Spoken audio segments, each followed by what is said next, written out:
What's up everyone, Alex here. So nowadays we see both Squaresoft and Enix as one unified Square Enix.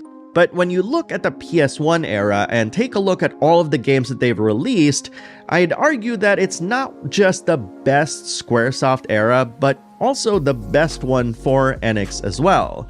And because so many of you mentioned in my recent PS1 JRPGs video that both of these companies need to be represented more, that we need to be more aware of the games that they've released, I decided to compile 10 games that both Squaresoft and Enix released at the time, so that way it can take us back to an era that we absolutely loved, when Squaresoft and Enix were firing on all cylinders, and basically relive a lot of these wonderful memories that we had at the time.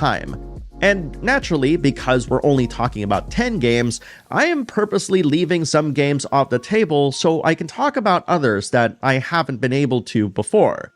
So if your favorite Squaresoft and Enix PS1 JRPGs don't show up on this list, I want you to represent those games in the comments below and share them to the rest of the community so that we can celebrate and enjoy them together. And of course, if you want to share your list of great Squaresoft and Enix PS1 JRPGs that you've enjoyed, post them in the comments as well. Okay, let's check out which games made the cut.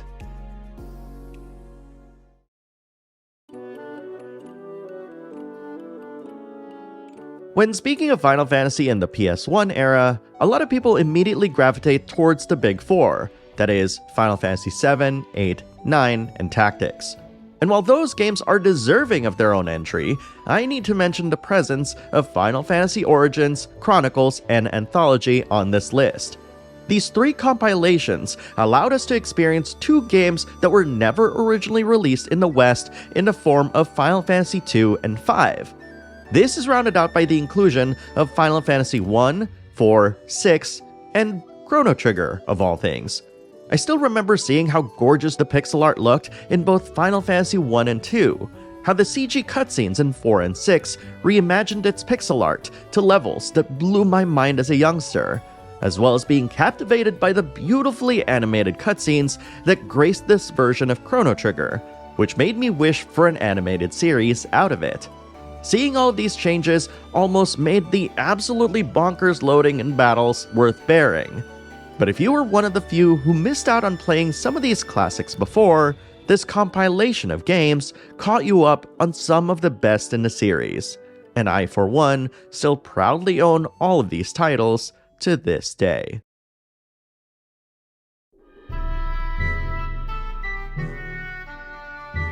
While Dragon Quest is Enix's flagship series, it's interesting then to look at Star Ocean and how it acts as the polar opposite in a lot of ways.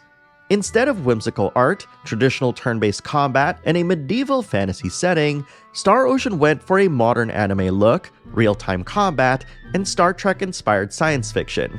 With the release of Star Ocean: The Second Story, Enix was able to have another great series that covered the bases that Dragon Quest couldn't. One of the reasons why I think Star Ocean 2 truly resonated with fans at the time was that science fiction was kind of rare for the genre. Outside of Phantasy Star, it was slim pickings, and Star Ocean stood out as a result. It also helped that Star Ocean 2 is just an awesome game that's a ton of fun to play.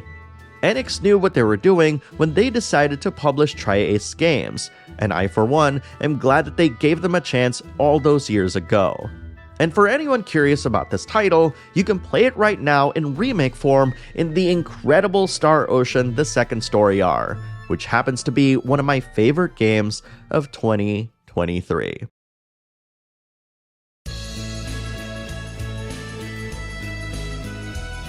To this day, there's never been a game like Valkyrie Profile, and fans like myself are still clamoring for a follow-up that truly captures the spirit of this PS1 classic. Let me explain. In Valkyrie Profile, its many maps were designed to be explored as a side-scroller rather than in traditional RPG form. You'll be using your abilities to reach hard-to-reach areas, as well as stun enemies to gain initiative in combat.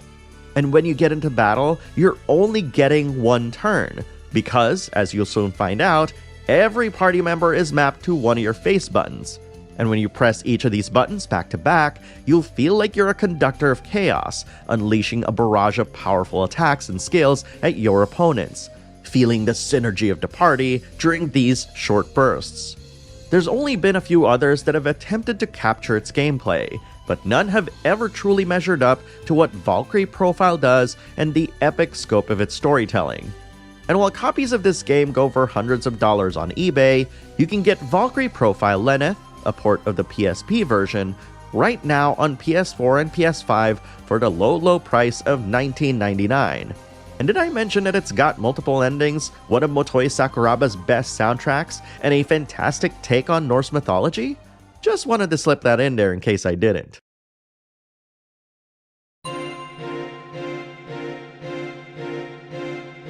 The original SaGa Frontier received a remaster back in 2021. But through all this time, however, I've been thinking to myself, where the heck is the remaster for SaGa Frontier 2? No shade towards the original, but to me, it was the second game that I think is truly worth playing and would benefit the most from a remaster. Even if you go back to it today, SaGa Frontier 2 quickly reminds you of how incredibly gorgeous and beautiful it is. Every single character, sprite, and background is lovingly crafted with a beautiful hand-drawn watercolor style that gives SaGa Frontier 2 an enduring visual aesthetic that more than holds up today. On top of the visuals, the story is compelling and draws you in with human drama and political intrigue, not to mention all of the different gameplay styles kept the game fresh all throughout. Hopefully one day, Square Enix will finally give SaGa Frontier 2 another look, and realizes that it's equally, if not more deserving, of a remaster than its older brother.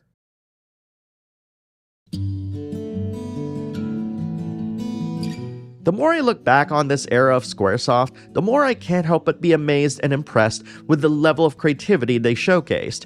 And love it or hate it, it can't be denied that Chrono Cross is positively brimming with the imaginations of the developers. Chrono Cross does get a bad rap for being a quote-unquote kind of sequel to the beloved Chrono Trigger, and it's definitely understandable to feel that it's too different to be a proper continuation of such a classic title. That being said, I think this game deserves a second look, because once you see past its status as a sequel, you'll come to find that Chrono Cross has so much going for it. For one, I personally think that this is the best soundtrack Yasunori Mitsuda has ever composed. Square was already putting out some of the best soundtracks at the time, but the music of Chrono Cross is so distinct and eclectic that it actually goes hand in hand with the game's equally colorful art style. I also loved its unique take on turn-based combat, which I've never seen anything like it before or since, so much so that it's hard to even put into words. It may not necessarily be the sequel to Chrono Trigger that everyone wanted, but trust me when I say that Chrono Cross stands on its own merits and is a title that's absolutely worth giving another chance. And if you pick up the Chrono Cross remaster, it'll feature the Radical Dreamers visual novel, which was never before released in the West, which ties both Chrono Trigger and Chrono Cross together.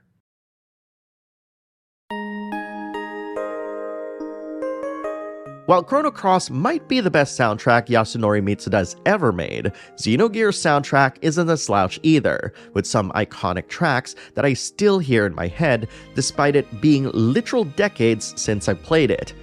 Yes, the second disc was a whiplash in terms of how we all expected the game to go down in the end. But what they managed to accomplish leading up to that point was grand, ambitious, and noteworthy. The story is fantastic and highbrow, with memorable characters whose presence felt important, and in some cases, high stakes. The incredible martial arts-inspired combo system, which lets you string different attacks, is one of my favorites in JRPGs ever. And the mech battles, where you have to manage your resources and let you decimate teeny tiny enemy troops, is all very satisfying. And as a thought exercise, I've always thought how Square Enix would be if this game became Final Fantasy VII. Xenogears' influence can be felt to this day, in games like the Xenosaga series and Nintendo's own Xenoblade Chronicles. But to me, I'll always look back fondly at Xenogears for setting the foundation for so many incredible titles.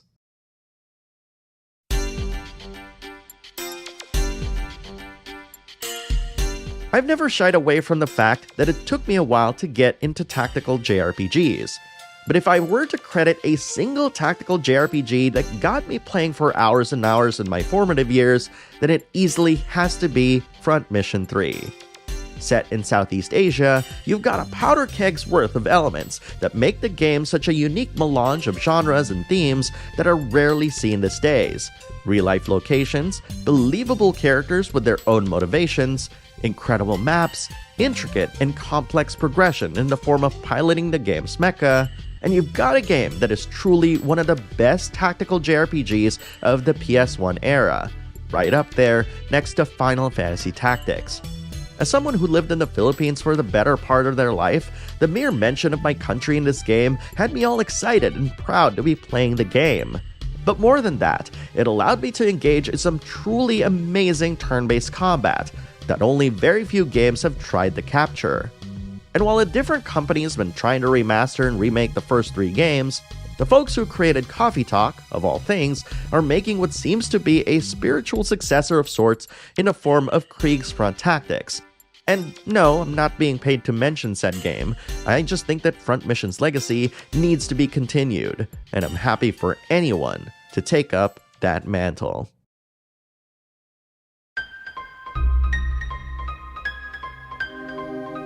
Parasite Eve has got to be one of the coolest and most unique titles on the PS1. It's clear that Squaresoft saw how hugely successful the Resident Evil franchise was, and decided that they should also try their hand at the horror genre, but with their own unique RPG twist. While technically not the first horror game crossed with an RPG, it was still an incredibly novel idea at the time.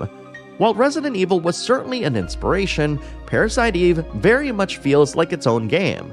The combat, for example, is really cool, because while it's in real time and you can dodge enemy attacks, you can also pause to change weapons and carefully choose abilities for Aya to use. Now, I can't speak for everyone, and in fact, I have to say that personally, my tolerance for horror is pretty high. But I don't find Parasite Eve all that scary, especially when compared to the Resident Evil titles of the time. That said, there were some pretty disturbing moments and crazy monster designs that genuinely surprised and shocked me when I first encountered them. If horror is tough for you to handle, I don't think Parasite Eve should give you too much of a fright. But be warned that there's still some intense imagery from time to time. And let's not forget about that icy soundtrack composed by the one and only Yoko Shimomura. This has got to be one of my favorite soundtracks she's ever composed. Overall though, Parasite Eve is still a classic, and a series that I hope Square Enix revisits one day.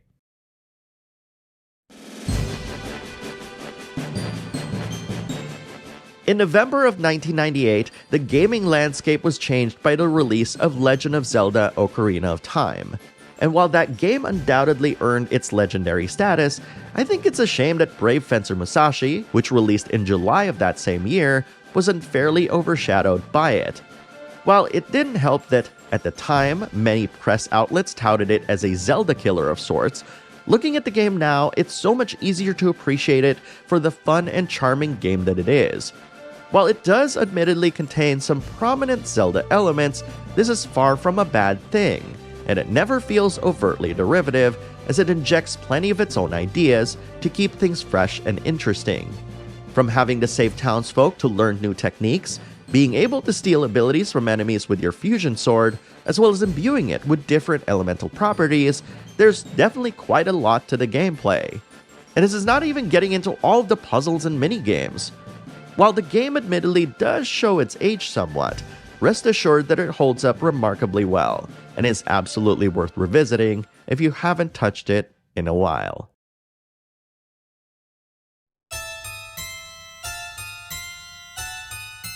When I sat down to think about which Final Fantasy to include on this list, I thought to myself that it would be a crying shame if I didn't talk about all of them.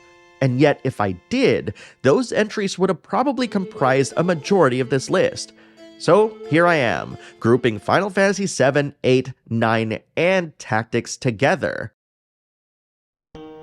Just the mere mention of these games alone probably took you back to the first times you played them, taking you to some wondrous worlds that you didn't know were possible at the time.